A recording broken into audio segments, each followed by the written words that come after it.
Now let's convert 4/7 to decimal.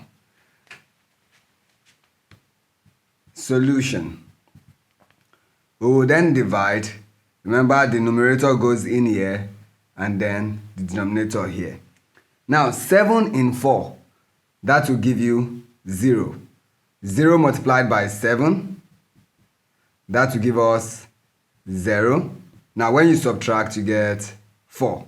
In order to continue, we then put our decimal point, which will always give us an extra 0 to work with. Now 7 in 40. 7 in 40, that would be 7 times 5 is 35, so, and then 7 times 6 is 42, which is greater than 40.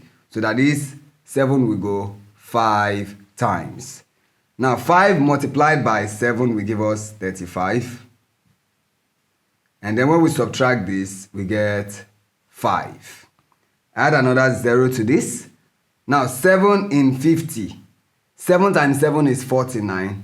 7 times 8 is greater than 50. So we do 7 times.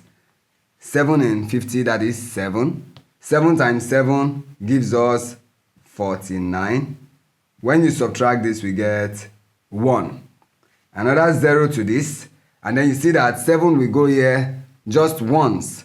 And 1 times 7 is 7, leaving us with 3.